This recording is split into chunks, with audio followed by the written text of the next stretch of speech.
வணக்கம் மக்களே. மல்லி இலைகள் அப்படின்னு சொல்லக்கூடிய இந்த ஒரு கொத்தமல்லி இலைகளை நம்ம தினந்தோறும் எடுத்துக்கலாமா?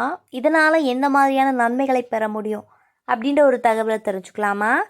ஸோ நம்ம சேனலில் நீங்கள் இப்போ தான் ஃபஸ்ட் டைம் பார்க்குறீங்க அப்படின்னு சொன்னால் மறக்காமல் சப்ஸ்கிரைப் பண்ணிவிட்டு சைடில் இருக்கக்கூடிய பெல் ஐக்கானை கிளிக் பண்ணிக்கோங்க. இது போன்ற தகவல்கள், ஆரோக்கியமான விஷயங்கள் உங்களுக்காக காத்துட்ருக்கு. ஸோ சில தாய்ப்பால் கொடுக்கும் பெண்கள் பால் சுரப்பை அதிகரிக்க கொத்தமல்லியை பயன்படுத்துகிறாங்க. உணவுகளில் கொத்தமல்லி ஒரு வாசனை பொருளாக, அதாவது சமையல் மசாலாகவும் உணவு விஷயத்தை பார்த்திங்கன்னா தடுக்கவும் பயன்படுத்துகிறாங்க. ஸோ உற்பத்தியில் கொத்தமல்லி மருந்துகள் மற்றும் புகையிலைகளில் சுவையூட்டும் ஒரு விஷயமாக பயன்படுத்துகிறாங்க. எப்படி இது வேலை செய்யுது? கொத்தமல்லி குடலை தூண்டி வயிற்றில் அமில உற்பத்தி அதிகரிக்கும். அது அஜீரணம், மலச்சிக்கல் அல்லது குடல் வாயு போன்ற நிலைமைகளை கொண்டிருப்பவர்களுக்கு உதவக்கூடும் அப்படின்னு சொல்கிறாங்க. கொத்தமல்லி குடலில் உள்ள தசை பிடிப்புகளையும் குறைக்குது. இது வயிற்றுப்போக்கு போன்ற வயிற்று நிலைமைகளுக்கு சிகிச்சை அளிக்க உதவும். கொத்தமல்லி இன்சுலின் உற்பத்தியை தூண்டுவதன் மூலம் இரத்த சர்க்கரையை குறைக்கலாம். கொத்தமல்லி இரத்த நாளங்களை விரிவடைய செய்து நம்மளுடைய வேலையை ரொம்ப ஈஸியாக்கிடும் அப்படின்னு சொல்கிறாங்க. ஸோ எந்த மாதிரியான விஷயங்களை பயன்படுது?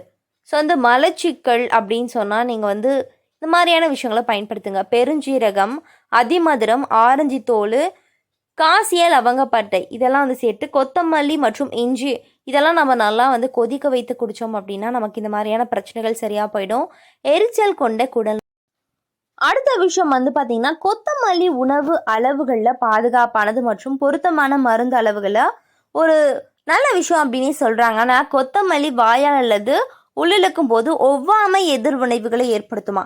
இத்தகைய எதிர்விளைவுகளில் பார்த்திங்கன்னா ஆஸ்துமா, நாசி வீக்கம், படை நோய் அல்லது வாயுக்குள் வீக்கம் ஆகியவை அடங்கும்.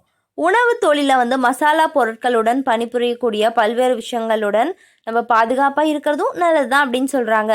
ஸோ சோம்பு, பெருஞ்சீரகம், வெந்தயம் அல்லது அது போன்ற தாவரங்களுக்கு ஒவ்வாமை உள்ளவர்களுக்கு கொத்தமல்லியுடைய ஒவ்வாமையும் ஏற்படலாம் அப்படின்னு சொல்கிறாங்க. ஸோ கொத்தமல்லி இரத்த சர்க்கரை அளவை குறைக்கும். உங்களுக்கு நீரிழிவு நோய் இருந்தால் கொத்தமல்லி எடுத்துக்கொண்டால் அது இரத்த சர்க்கரை அளவை உன்னிப்பாக கவனிக்கும் அப்படின்னு சொல்கிறாங்க. ஸோ கொத்தமல்லி இரத்த அழுத்தத்தை குறைக்கும். இது குறைந்த இரத்த அழுத்தம் உள்ளவர்களுக்கு இரத்த அழுத்தம் பார்த்திங்கன்னா குறைவதற்கான வழிகள் ஏற்படுத்தும் அப்படின்னு சொல்கிறாங்க. ஸோ கொத்தமல்லி இரத்த சர்க்கரையை குறைக்கலாம். அறுவை சிகிச்சையின் போது இரத்த சர்க்கரை கட்டுப்பாட்டில் தலையிடலாம் அப்படின்னு சொல்கிறாங்க. ஸோ அடுத்த விஷயம் பார்த்திங்கன்னா, நம்ம மிதமான ஒரு கலவையுடன் கவனமாக ஏதாவது ஒன்று எடுத்துக்கிட்டோம் அப்படின்னா ரொம்ப நல்லது. ஒன்றும் இல்லை, கொத்தமல்லியை கொதிக்க வைத்து அந்த தண்ணீரை எடுத்துக்கிட்டு வாங்க. ஸோ ரொம்பவே ஒரு நல்ல ஒரு செரிமான கோளாறு பிரச்சனை நீக்கக்கூடிய ஒரு விஷயமா கூட இது இருக்கலாம் அப்படின்னு சொல்கிறாங்க. ஸோ வாசனைக்கு மட்டும் கிடையாது, ஆரோக்கியத்திற்கும் பயன்படுத்தக்கூடிய சில விஷயங்கள் நம்ம பார்த்துட்டு இருக்கலாம். ஸோ இந்த ஒரு பதிவில் நான் சொன்ன கொத்தமல்லியை பற்றிய விஷயங்கள் உங்களுக்கு நல்லா ஞாபகம் இருக்கும் அப்படின்னு நம்புகிறேன். இது போன்ற தகவல்கள், ஆரோக்கியமான விஷயங்கள் நீங்கள் தொடர்ந்து பார்க்கணும், கேட்கணும் அப்படின்னா நம்ம சேனலை மறக்காமல் சப்ஸ்கிரைப் பண்ணிவிட்டு சைடில் இருக்கக்கூடிய பெல் ஐக்கானை கிளிக் பண்ணிக்கோங்க. இது போன்ற விஷயங்களை தொடர்ந்து கேட்கலாம், பார்க்கலாம். நன்றி, வணக்கம் மக்களே.